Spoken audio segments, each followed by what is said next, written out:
किसी ने पूछा कि अगर वजन कम करना हो तो क्या करें? तो जवाब बड़ा ही प्यारा आया।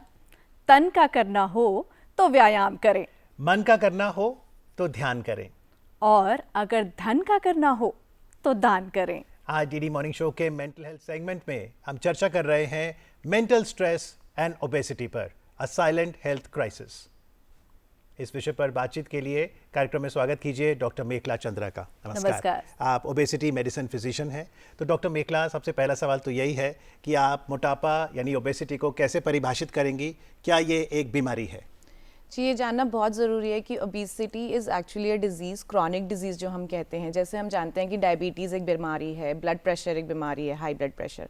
तो उसी तरीके से अब इतनी अवेयरनेस आ रही है कि ओबेसिटी एक क्रॉनिक डिज़ीज़ है, और ये एक सिस्टम नहीं, ये बहुत सारे सिस्टम्स को मिलती है, मिला के उसमें एक्चुअली इफ़ेक्ट करती है। So obesity is a chronic disease, and हम लोग इसको डिफ़ाइन करते हैं एज अनहेल्दी वेट। जी, पर हमारे व्यूअर्स को ये बताइए डॉक्टर मेखला कि जब हम बात करते हैं हमारी मानसिक सेहत की और बात होती है ओबेसिटी की, तो इन दोनों के बीच में रिलेशन क्या है? इनमें बहुत बड़ा रिलेशन है। मेंटल स्ट्रेस अगर आपको है तो that can also lead to obesity. अगर ओबेसिटी है तो वो आपको मेंटल स्ट्रेस बना सकता है। तो ये एक विशियस साइकिल बन जाता है, और इसमें बहुत सारे हार्मोन्स एंड मेटाबॉलिक पैरामीटर्स भी रोल प्ले करते हैं, स्पेशली एक hormone called as cortisol. Okay, लेकिन जैसा आपने कहा कि ओबेसिटी मतलब वेट मैनेजमेंट, तो अब जब हम कहते हैं वेट लॉस तो हम फैट लॉस की बात कर रहे हैं। ऐसे में बॉडी कॉम्पोजिशन को समझना कितना ज़रूरी है? बहुत ज़रूरी है। अभी तो हम जैसे सिंपल वेइंग मशीन में एक वेट देखते हैं, वज़न देखते हैं, एक नंबर देखते हैं, वो आपकी पूरी बॉडी के बारे में कुछ नहीं बताता है। What we want to focus is, जैसे कि आपने बोला कि fat loss and muscle preservation. तो मसल पे हम थोड़ा और बात करेंगे कि मसल बहुत इंपॉर्टेंट है हमारे लिए मेंटेन करने के लिए, क्योंकि एक एक्टिव टिश्यू है जिससे आपके अच्छे वाले हार्मोन्स भी रिलीज होते हैं। ओके, तो जब हम ओबेसिटी की बात कर रहे हैं तो यहाँ पर अभी सिनेरियो बड़ा बदलता हुआ दिख रहा है हमें हमारे देश में। तो क्या लगता है आपको कि क्या वो मुख्य वजह है जिसकी वजह से ये बढ़ रहा है, और इसको मेंटल हेल्थ के अगर पॉइंट ऑफ व्यू से हम देखें तो क्या बदलाव लाने की ज़रूरत है अभी? जी, आप बिल्कुल सही कह रहे हैं। हमारे इंडिया में, भारत में बहुत ज़्यादा ओबेसिटी के रेट्स बढ़ते जा रहे हैं। एस्टिमेटेड है कि ऑलमोस्ट दुगना हो जाएगा बाय 2030। चाइल्डहुड ओबेसिटी आप देखेंगे बहुत ज़्यादा बढ़ रही है। अब इसके बहुत कारण हैं। अगर आप पर्सनल से लेके पॉलिसी मेकिंग तक जाएं, तो पर्सनल में सबसे पहले है हमारे खाने की आदतें, जो घर में आप जो खाना खा रहे हैं। सो एज अ फैमिली आप क्या ब्रेकफास्ट को सोचते हैं कि हेल्दी है, आप खाने में लंच में क्या सोचते हैं, वो एक है। सेकेंड है आपका stress. Everybody suffering from stress, कुछ ना कुछ। तो अक्यूट स्ट्रेस अलग होता है, बट जो क्रॉनिक स्ट्रेस है वो आपकी ओबेसिटी से डायरेक्टली लिंक्ड है, जिसे हम मेंटल स्ट्रेस भी कहते हैं। ओके, तो आप ये कह रही हैं कि अगर कोई ज़रूरत से ज़्यादा तनाव लेता है, उसका असर हमारे हार्मोन्स पे पड़ता है और वज़न बढ़ सकता है, क्योंकि कई बार लोग कहते हैं स्ट्रेस से आप पतले हो गए। जो क्रॉनिक स्ट्रेस है, अब ये सिर्फ मेंटल तनाव का नहीं, आपका फिजिकल हो सकता है। Okay. जैसे कि हमारा पोल्यूशन एक्सपोजर है, तो दैट इज ऑल्सो इम्पैक्टिंग आपकी बॉडी को। तो उसमें जो स्ट्रेस हार्मोन होते हैं हमारे बॉडी में, स्पेशली कॉर्टिसोल, वो रिलीज होता है। उससे अल्टीमेटली आपकी जो इंसुलिन रेजिस्टेंस है, आपने शायद ये सुना हो कि हमारी जो बॉडी इनिशियली इंसुलिन को सिक्रीट करती है, बट उसके बाद वो रेजिस्टेंट हो जाती है, which is also a direct cause for diabetes and pre diabetes. तो उस इंसुलिन रेजिस्टेंस को वो कॉर्टिसोल हार्मोन बढ़ाता है, एंड इट इज नोन कि वो जो सेंट्रल एडिपोसिटी जो हमारे वर्ल्ड में कहते हैं, यानी कि पेट का मोटापा, वो ज़्यादा बढ़ाता है। ओके, तो आज जैसे इंटरनेशनल हैप्पीनेस डे है, तो कहते हैं कि जब हम खुश होते हैं तो सेहत अच्छी रहती है। तो खुश रहने से क्या मोटापा बढ़ता है या फिर हम एकदम फिट रहते हैं? जी, खुश रहना बहुत इंपॉर्टेंट है। It shouldn't just be one day, it should be the entire year.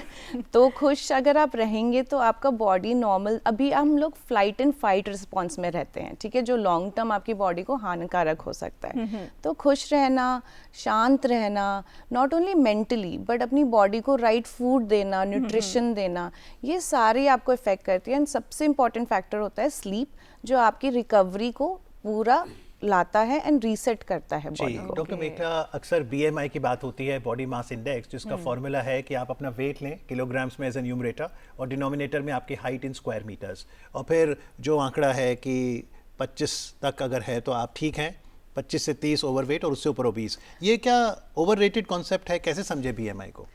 ये बहुत ही अच्छा सवाल है। BMI को हमें स्क्रीनिंग टूल यूज़ करना चाहिए और ये पॉपुलेशन बेस्ड होता है। तो इंडियन पॉपुलेशन में अब गाइडलाइंस बदल गई हैं। मोर देन 23 आप ओवरवेट मानते हैं, मोर देन 25 आप ओबेसिटी मानते हैं। अच्छा। अब ये क्यों किया है? क्योंकि जो इंडियंस हैं, अगर आप नोट करेंगे, हम लोग थिन फैट टाइप के इंडियंस हैं। तो वैसे आप थिन दिखेंगे, बट एक पेट के अराउंड एक टायर होगा या एक मोटापा होगा, जैसे लोगों की लैंग्वेज में मैं बता रही हूँ। तो वो ज़्यादा हानिकारक होता है। उस चीज़ को आइडेंटिफाई करने के लिए हमारी गाइडलाइंस चेंज हुई हैं ताकि हम उसको अर्ली कैच कर सकें। अब ये भी इम्पॉर्टेंट है कैच करना, ताकि आप अगर आज इसको कैच कर रहे हैं कि आप वेस्ट सर्कमफ्रेंस मेजर कर रहे हैं, तो आप future risk of diabetes and heart attacks इन सबको रोक सकते हैं अगर आपने अर्ली इंटरवेंशन किया है। ये जो मोटापा है, इसको हम कैसे समझें कि अगर वेस्ट सर्कमफ्रेंस बढ़ी हुई है, या कभी कभी हम महिलाओं में खासतौर पे देखते हैं आर्म्स बहुत हेवी होते हैं, या फिर हिप्स या थाइस में, ये क्या इंडिकेट करते हैं? BMI जो है एक स्क्रीनिंग टूल है, ठीक है, वो बहुत एक्यूरेट नहीं है। जो आपने मेंशन किया एक्चुअली वो ज़्यादा करेक्ट है। वेस्ट सर्कमफ्रेंस इंडियंस में सबसे ज़्यादा देखी जाती है, जो 80 सेंटीमीटर एंड 90 सेंटीमीटर का कट ऑफ है मेन एंड फीमेल्स में। वेस्ट टू हिप रेशियो उससे भी ज़्यादा मोर एक्यूरेट है।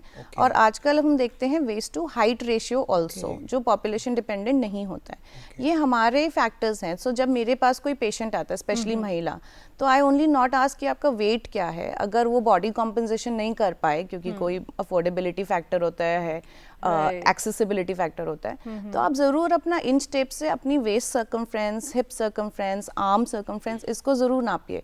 क्योंकि शायद आपका वो वजन, when you are doing weight loss, वो वेइंग मशीन पे ना हिल रहा हो, बट आपकी इंचेस कम हो रही हो, तो वो विमेन में ज़्यादा इम्पोर्टेंट हो जाता है। यानी वेइंग मशीन की अगर बात करें, वो तो बहुत इंपॉर्टेंट है, लेकिन क्या कभी आपने सोचा है कि जब कोई व्यक्ति वेइंग मशीन पर अपना वेट चेक करता है, तो मशीन हमसे क्या कहती है? भाई मेरी वेइंग मशीन तो कहती है good job, stay light, stay healthy. बिल्कुल। और वेइंग मशीन कहती है कि मैं जज नहीं करती, आपको सिर्फ वेट बताती हूँ। लेकिन आपको लगता है वेइंग मशीन से आगे बढ़कर हमें बॉडी कॉम्पोजिशन नापना है? ये क्या है बॉडी कॉम्पोजिशन?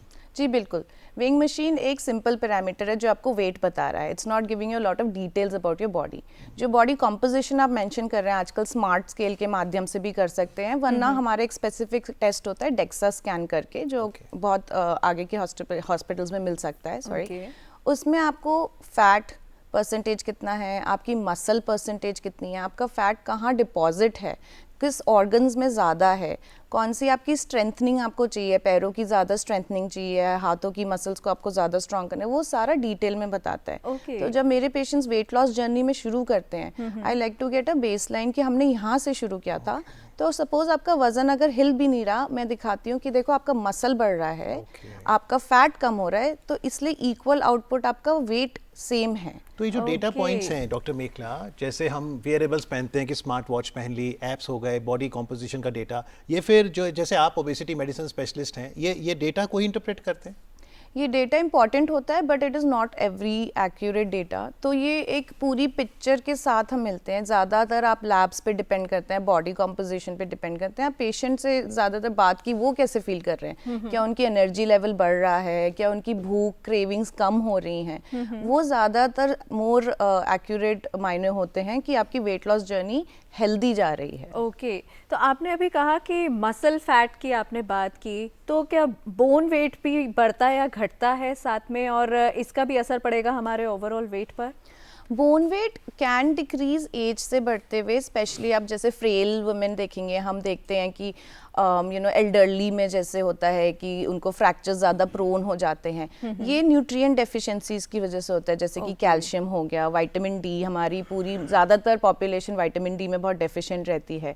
तो बोन वेट है, बट ज़्यादातर आपका अगर बहुत चेंजेस आएंगे तो fat loss and muscle loss में आएंगे। तो यहाँ फिर बचपन से हम शुरुआत करते हैं कि हमारी मेंटल हेल्थ को ठीक रखने के लिए और ओबेसिटी ना हो, उससे बचने के लिए वो कौन सी हेल्दी आदतें हैं जो हम डेली लाइफ में अपनाएं? जी, ये बिल्कुल आपने गोल्डन पॉइंट बोला है कि you have to start early. तो अपने बच्चों को भी शिक्षित करें, एंड ज़रूरी नहीं है कि हेल्दी खाना हमेशा एक्सपेंसिव खाना हो, it is about the right choices. अगर आप चावल खा रहे हैं फॉर एग्जांपल, बहुत लोग चावल को ब्लेम करते हैं कि इसकी वजह से मोटापा हो रहा है या रोटी से मोटापा, इनसे नहीं होता है। अगर आप चावल को equal amount of protein, paneer है, दाल है, उसके साथ साथ में सैलड खा रहे हैं, जिसे हम 25%, 50% का रूल कहते हैं, वो आपकी पूरी प्लेट है, उसके साथ आप दही खाएं, आपका प्रोबायोटिक भी हो जाएगा, इससे ज़्यादा आपको ज़रूरत नहीं है। तो ये चीज़ बच्चों में एंड स्कूलों में लाना बहुत ज़रूरी है। लेकिन अगर बच्चे पलट के कहें कि मुझे तो क्रेविंग हो रही है चॉकलेट की, आइसक्रीम की, बड़े तो चाय की, फिर क्रेविंग्स क्यों होती हैं? क्रेविंग्स एक्चुअली नॉर्मल चीज़ नहीं है जो हम अपने समाज में मान लेते हैं कि क्रेविंग होना काफ़ी नॉर्मल है। अगर आपकी बॉडी शुगर को चाह रही है, विच मीन्स आपके ऑलरेडी अंदर से इंसुलिन रेजिस्टेंस बनना शुरू हो गई है, एंड इंडियन लोग ज़्यादा यंगर एज में उसके प्रोन हो जाते हैं। अगर आपकी बॉडी सॉल्ट एंड स्पाइसी वाला फूड मांग रही है, चिप्स मांग रहे हैं बच्चे, तो that means they most likely dehydrated, पानी की कमी है उनमें, इलेक्ट्रोलाइट्स की कमी है। तो अगर आप वही चीज़ नेचुरली उनमें ला सकते हैं, सपोज फॉर एग्जांपल हर रोज़ सुबह आप नारियल का पानी पी सकते हैं, या आप बच्चों में थोड़ा सेंसिटिविटी ला सकते हैं कि हर रोज़ चिप्स नहीं खाना, maybe once a week खाना है, तो वो इम्पॉर्टेंट हो जाता है, वो धीरे धीरे लाइफस्टाइल चेंजेस में आ जाता है। पर मेंटल हेल्थ के लिहाज से डॉक्टर मेखला ये भी बताइए कि अगर मान लीजिए कोई विद्यार्थी स्कूल में मोटापे से ग्रस्त है, तो कई बार बच्चे उसको बुली कर सकते हैं, समाज उसे बॉडी शेम करता है, कपड़े खरीदने में दिक्कत आती है, तो वो बच्चा कैसे कोप अप करे? ये सबसे बड़ा इशू है स्पेशली बच्चों में, क्योंकि उनको एक्सप्रेस करना नहीं आता कि they are suffering from a mental stress, शायद उन्हें अवेयर भी ना हो। तो उसमें क्या होता है, दे एंड अप गोइंग इनटू कि अपने फ़ोन में सोशल फ्रेंड्स जो आपके रियल फ्रेंड्स नहीं हैं, तो they get more prone to cyber bullying also, या जो आजकल हम देख रहे हैं you know like having these molesters वगैरह जो होते हैं, तो वो बच्चे ज़्यादा प्रोन हो जाते हैं। तो ये बहुत इम्पॉर्टेंट है पेरेंट्स के लिए इसको आइडेंटिफाई करना, एक अच्छे डॉक्टर को दिखवाना कि कोई और रीज़न तो नहीं है वेट गेन का। सपोज थायराइड प्रॉब्लम है, बच्चों में यंग शुरू हो सकती है, डायबिटीज़ बच्चों में यंग शुरू हो सकती है, तो इन चीज़ों को एड्रेस करवाना एक डॉक्टर के साथ, एक अच्छा न्यूट्रिशन का चार्ट बनवाना किसी डाइटिशियन से अगर आप कर सकते हैं अफोर्डेबिलिटी। बट ये पेरेंट्स के लिए बहुत इंपॉर्टेंट होता है इन अर्ली सिम्टम्स को रिकग्नाइज करना। डॉक्टर्स की आपने बात की, डॉक्टर मेखला चंद्रा जो है उन्होंने MBBS तो की है, उसके बाद आपने MD की और MS की आपने ओबेसिटी मेडिसिन में अमेरिका से। जी हाँ। तो ये obesity medicine is a specialization, how popular is it in India? So obesity medicine करके फील्ड अभी इंडिया में आया नहीं है, I am very sure it will come very soon, क्योंकि हमारी अवेयरनेस फाइनली बढ़ रही है। But it's a whole field, इसमें आपका न्यूरो हार्मोन्स, आपका एंडोक्राइन सिस्टम सब इन्वॉल्व होता है, तो ये आपको जानना एंड पढ़ना ज़रूरी है। सो हर पेशेंट की प्रोफाइल बहुत डिफरेंट हो जाती है, तो आपका रीज़न क्यों है वेट गेन वर्सेस किसी और पेशेंट का रीज़न बहुत अलग हो सकता है। Every weight loss journey is different. Absolutely. तो मान लीजिए कोई डिप्रेशन से ग्रस्त है या फिर उसको और किसी तरीके का मेंटल इशू आ रहा है, तो क्या उस केस में हमेशा उस इशू में वेट गेन होता रहेगा? जैसे हम बिंज ईटिंग भी देखते हैं, कई बार ओवर ईटिंग हो रही है, या फिर स्लीप जो है बहुत ज़्यादा हो रही है, ज़रूरत से ज़्यादा, तो ऐसे में आप कैसे उनको ट्रीट करते हैं? देखिए, डिप्रेशन अंडरलाइंग आइडेंटिफाई करना बहुत इंपॉर्टेंट है, जो हमारे समाज में एक्चुअली काफ़ी ओवरलुक्ड है। अब उस डिप्रेशन में कोप अप कैसे करता है वो इंसान, is by over eating, stress eating, emotional eating जो हम जानते हैं। अब इसका रियल रीज़न है कि सबसे पहले आप डिप्रेशन या अंडरलाइंग एंजाइटी को ट्रीट करवाइए। बहुत बार ये भी होता है, जो मैं एक्चुअली आपके माध्यम के थ्रू बताना चाहती हूँ, कि अगर आप बहुत सारी दवाइयों पे हैं तो प्लीज़ उन दवाइयों को भी डॉक्टर से चेक करवाएं, क्योंकि कुछ दवाइयाँ वेट गेनिंग होती हैं, and they you may not know, आप सब कुछ कर रहे हो बट आपकी वो दवाई आपको वेट गेन करवा रही है, so it's actually counter productive for you. तो ये बहुत इंपॉर्टेंट है कि आप अंडरलाइंग मेंटल हेल्थ इश्यूज को एड्रेस करें। इसमें बिल्कुल भी अपने आप को यू नो ये नहीं कि मेरी गलती है इसमें मतलब मुझ में ही कुछ है खराबी, ये बिल्कुल ना लाएं। तो आप बिल्कुल प्रोफेशनल हेल्प लीजिए, उस रूट कॉज को आइडेंटिफाई करवाइए, एंड देन उसका मैनेजमेंट इजी बन जाता है। जी, प्रोफेशनल हेल्प अगर हम लेने जाएं, क्या कई बार आप दवाई भी देते हैं? क्या दवाइयों से वेट कम हो सकता है? जी, आजकल आप सुनेंगे कि बहुत नई काइंड ऑफ दवाइयाँ आई हैं जिससे भूख कम हो जाती है, इंजेक्टेबल फॉर्म में है, ओरल फॉर्म में है, तो ये एक अलग सा रेवोल्यूशन चल रहा है हमारी दुनिया में, बट ये दवाइयाँ हैं अच्छी, बट ओनली फॉर पीपल जिनका क्राइटेरिया मीट करता है। अपने आप से नहीं लेनी है डॉक्टरी सलाह बिल्कुल नहीं लेनी है। It's not a cosmetic, it is not a short term, it is not a miracle drug. ये एक दवाई है जो एक doctor who is eligible to prescribe it ही करेंगे। दे विल ऑल्सो चेक कि इसके साथ साथ आपको कोई कॉन्ट्राइंडिकेशन नहीं है, जैसे कोई थायराइड कैंसर नहीं है, पैंक्रियाज का इशू नहीं है। उसको क्लियर करने के बाद ही प्लीज़ अपने डॉक्टर से वो दवाई ले, उसको ओवर द काउंटर या ग्रे मार्केट में उसको अब्यूज़ ना करें। जी। बट डॉक्टर साहब, महिलाओं से जुड़ा एक और सवाल करना चाहूँगा। अगर कोई महिला 40s में है और मीनोपॉज आने वाला है, क्या ये ज़्यादा सतर्क होने की ज़रूरत है कि आपका वेट बढ़ सकता है? जी बिल्कुल, मेरे बहुत पेशेंट्स हैं जो अभी 40s में हैं। इनफैक्ट अब तो मेनोपॉज जल्दी भी आने लग गया 30s में। मेनोपॉज की भी बात होने लगी है आजकल। हाँ, तो आप देखोगे कि 35 के अराउंड में ही शुरू हो जाता है। नाउ इसमें वुमेन को बहुत ज़्यादा और सतर्क रहना है, जैसे कि आप कह रहे थे। So what I do is कि उनकी हार्मोन प्रोफाइल स्टेबलाइज करने के बाद आप उनको स्ट्रेंथ ट्रेनिंग ज़रूर करवाएं। सो वुमेन को strength training, I mean main को भी, बट बहुत ज़रूरी हो जाता है इस एज ग्रुप में। एंड विटामिन डी एंड बाकी माइक्रो न्यूट्रिएंट्स का बिल्कुल ध्यान रखें। सो फॉर मी, अगर जैसे मेरी एक पेशेंट थी, उन्होंने वेट लॉस के बाद उनके पीरियड्स वापस शुरू हो गए, वो मेरे लिए सक्सेस है, वेट नहीं है। द फैक्ट दैट उनकी मेंसेस हेल्थ, उनकी मेंस्ट्रुअल हेल्थ ज़्यादा अच्छी हो गई है, रेगुलराइज हो गई है, वो एक सक्सेस मेट्रिक है। इम्पोर्टेंट पॉइंट डॉक्टर मेखला ने बोला है कि हम ज़्यादा ऑब्सेस ना हो वेट को लेके। अगर आपकी मेटाबॉलिज्म ठीक है, आप फंक्शनली फिट हैं, I think that's most important. Absolutely. Weight is just a number. I tell everyone.